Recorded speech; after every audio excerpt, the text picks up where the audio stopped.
Okay, the first element we're going to talk about is choosing your topic, which should have already been done. So I'm going to demonstrate for you how I went through here and chose my topic. When I did my survey, I filled out my name, my class period. I did today's date. I put in my essential question, what is the controversy over Muslims? And then I went through and listed various different questions, like how is Islam different from Christianity, how many people practice Islam, etc. Then after I developed 10 questions, I went down and chose my strategies. Where am I going to go to find this information?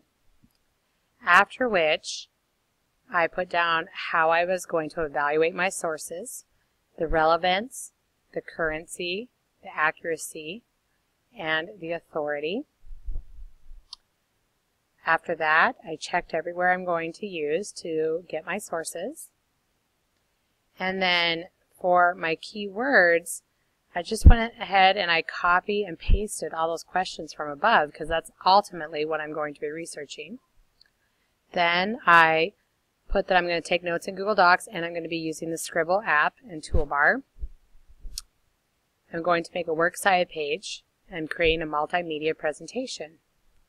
I will need a computer, speakers, and a projector to present. I'm estimating 4 to 5 hours. I set goals for my notes, my rough draft. My completed assignment is due on the 30th. And then I just clicked all of these different elements because I know that these are the things that are my goals by the end. And then I hit submit.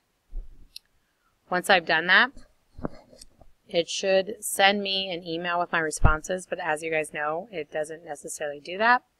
So then I just have to make sure that I look into that responses spreadsheet so I can see all my information. So now that I filled out my form, I'm locating my 3 reliable sources. This is one of my sources in front of us right now. I've already gone through to guarantee that this was a reliable source. Also, it was in the EBSCO database. Now, remember that it's more than just highlighting information. Information you highlight should be information that you want to direct quote. For example, it's something that you find difficult to rephrase. If you want to know how many people are Muslim or what percentage, you need to look at statistics, and sometimes it's harder to put those into your own words. It's just easier to direct quote. Other times you might want to do information that is rephrasing that you wish to paraphrase, or you want to summarize the article.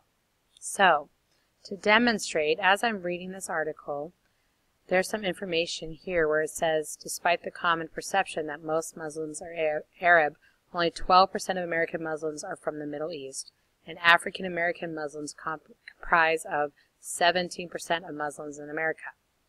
There's a lot of statistics in that sentence, and let's just say that I like that sentence. So I'm going to go over it and I'm going to highlight it. Okay, so I've highlighted in pink.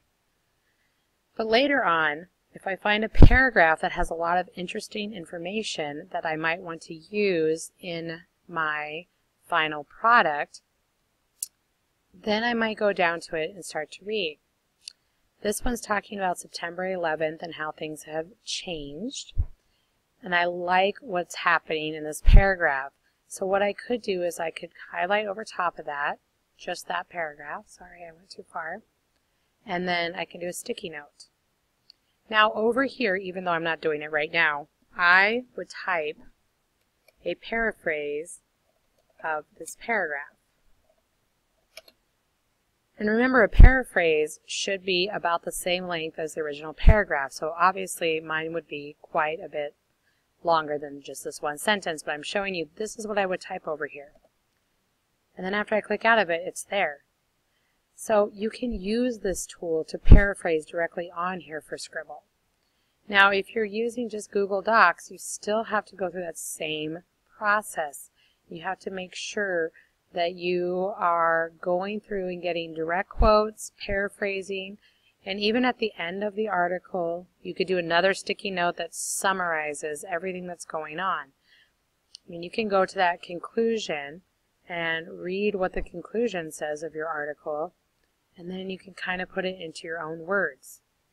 So for example, I might go here and just put a sticky note, and I might make the sticky note a different color.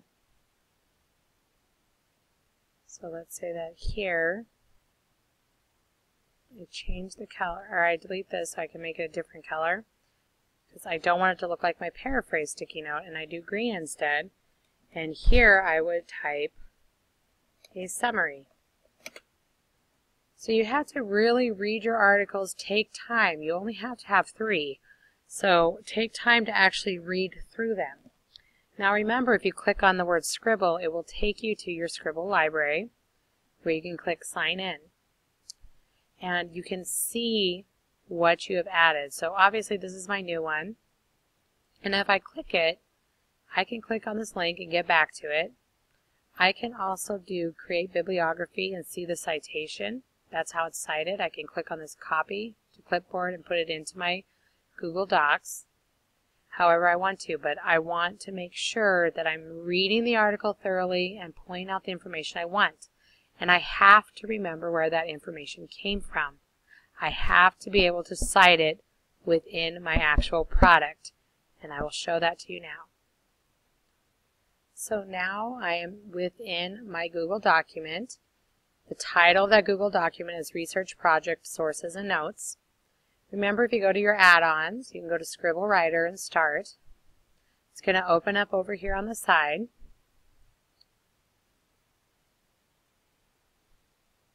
And whatever your sources are, they're going to be in here. So I'm going to work with this source, the one I was just on. I'm going to click that little caret. These are my annotations. So if I want to add,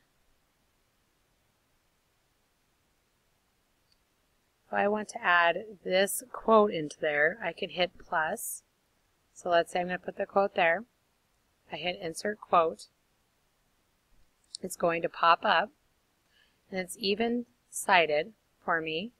And I can make sure I put that period at the end of the citation.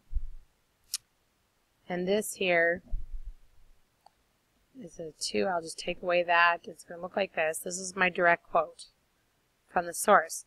Now, if I actually wrote a paraphrase here, I can even, as I'm typing, when I'm ready for my paraphrase, or if this is just my notes page, I can go ahead and add that note in here. So pretend this is actually my paraphrase. What's nice about it is that what I paraphrase also shows here. So if I want to double check my paraphrase against this, I can. It's kind of convenient. Okay. And then scrolling down, if I had a summary, I could click on that and put that into the document. Now I was unfortunately way above. There's my summary. It's already started to make my Works Cited page, but remember, it's only going to do the Works Cited when you do a direct quote. However, you still have to have your citation even if you do a summary or a paraphrase. You still have to cite that information.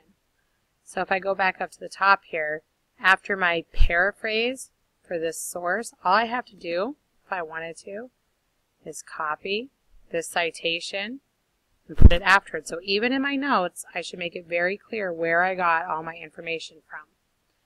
Even after a summary, wherever I got that information, I need to put after my summary. Doesn't matter. You need to keep it organized about where you got everything.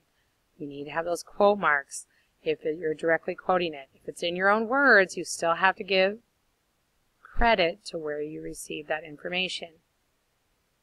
So far, you're supposed to have 3 different sources with information.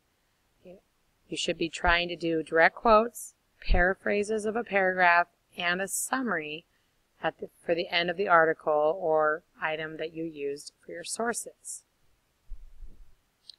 So again, now here is a second item that I may have found. I might have typed in the Quran and religion, and then I found this article, and again I can go through and do highlighting on key points that I would like to use.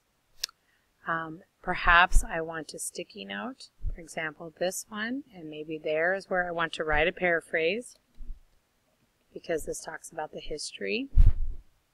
I just have to go through and decide what it is that I really want and start making note of it. If there's something that I want to do as a direct quote, I need to make sure that I do it as a direct quote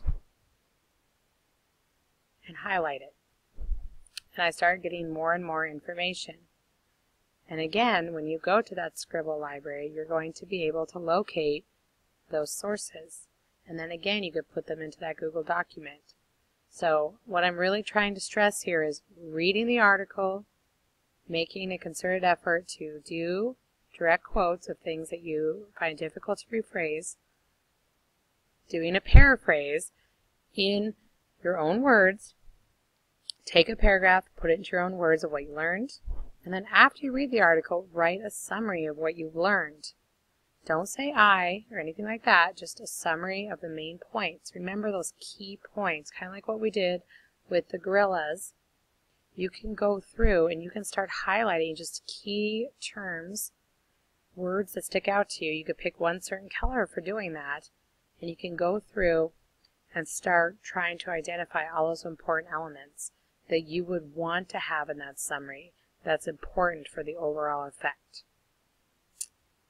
So basically now you have 3 reliable sources. This is a reliable source. Some people are just going into Google and they're just typing what they're searching. So like if I put the crayon history and went to it, people are actually opening up Scribble on a page like this and adding it to their Scribble account. But this is not a source. This is just a search engine. You actually need to go into the source and then open Scribble on that source. You need to guarantee that it's from a reliable source. If you have a bunch of ads down the side and there's just a bunch of stuff going on and it's hard to even tell who wrote it, when it was written, you're not going to be in a reliable source. You need to guarantee that you can get to the information of who has written it and they're not just trying to sell you something. I hope this helps. This is the point where you need to be. You need to now get really good notes for your project.